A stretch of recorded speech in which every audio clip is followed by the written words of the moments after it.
राज्यात आज एकाच दिवशी 10,309 उमेदवारांना अनुकंपा तत्वावर आणि लिपिक श्रेणीतली नियुक्तीपत्र देण्यात आली। मुख्यमंत्री आणि उपमुख्यमंत्र्यांच्या उपस्थितीत झालेल्या या कार्यक्रमात भविष्यात भरती प्रक्रिया अधिक लोकाभिमुख आणि पारदर्शी करण्याचं सूतोवाच मुख्यमंत्र्यांनी केलं। अनुकंपा उपकार नसून आपल्या लोकांप्रती शासनाची ती जबाबदारी आहे या भावनेतून राज्य सरकारने या नियुक्त्या केल्या आहेत असं मुख्यमंत्री देवेंद्र फडणवीस यांनी म्हटलं आहे। मुख्यमंत्री देवेंद्र फडणवीस यांच्या हस्ते मुंबईत शासकीय नोकरीची नियुक्तीपत्र प्रदान करण्यात आली, त्यावेळी ते बोलत होते। अनुकंपा हे काही उपकार नाही आहेत, अनुकंपा ही जबाबदारी आहे। शासनाने जबाबदारी स्वीकारलेली आहे, त्याला जरी आपण अनुकंपा म्हणत असलो तरी ते उपकाराच्या भावनेतनं करायचं नाहीये। तर आपला कर्मचारी आहे, त्याच्या घरी जर एखादा अपघात झाला तर त्याच्या घराची काळजी घेणं ही आपल्या सरकारची जबाबदारी आहे, या भावनेतनं आपण हे केलं पाहिजे।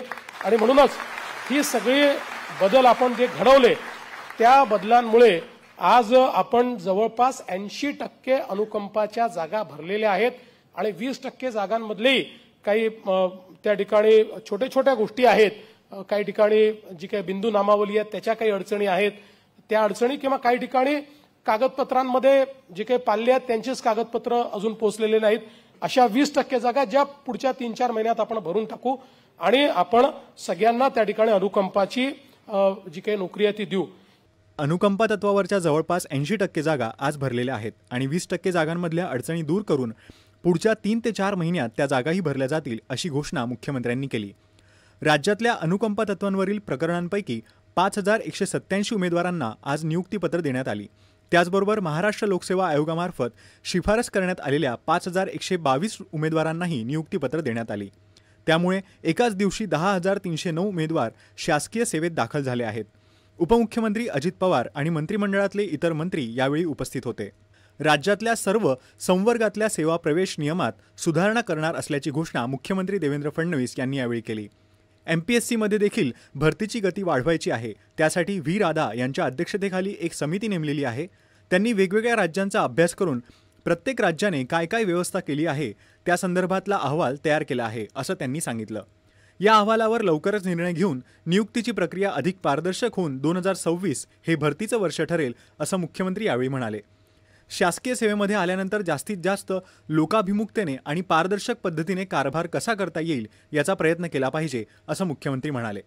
आपल्याकडे येणाऱ्या किमान 10% लोकांच्या चेहऱ्यावर आपण हास्य फुलवू शकलो तर त्यापेक्षा जीवनामध्ये दुसरा कुठलाच मोठा आनंद नसतो असं ते म्हणाले। आज नियुक्ती झालेले सर्व उमेदवार हे शासनाचे घटक झालेले आहेत, त्यामुळे लोकाभिमुख कारभारासाठी त्यांची जबाबदारीही तितकीच महत्त्वाची असून पारदर्शकता, जबाबदारी आणि निष्ठा राखून काम करण्याचं आव्हान उपमुख्यमंत्री अजित पवार यांनी यावेळी केलं। तंत्रज्ञानाच्या युगात डिजिटल साक्षरता वाढवण्याबरोबरच ई-प्रशासनाला हातभार लावावा आणि जनतेचे प्रश्न प्रामाणिकपणे मार्गी लावावे असा सल्ला पवार यांनी यावेळी दिला। 2047 पर्यंत विकसित भारताचा संकल्प साकारायचा आहे, त्याचवेळी विकसित महाराष्ट्र घडवण्याचं कामही महायुती सरकार करणार आहे। त्यात नवनियुक्त उमेदवारांनी योगदान देण्याचं आवाहन अजित पवार यांनी यावेळी केलं। महाराष्ट्राच्या इतिहासामध्ये पहिल्यांदाच अशा प्रकारचा कार्यक्रम घडतोय की एका वेळेस 10,309 उमेदवारांना आणि त्याच्यातल्या त्यात की ज्यांच्या घरातले कर्ता व्यक्ती गेलेली आहे, ज्यांच्या घरामध्ये एक मोठं संकट अचानक ओढवलेलं आहे।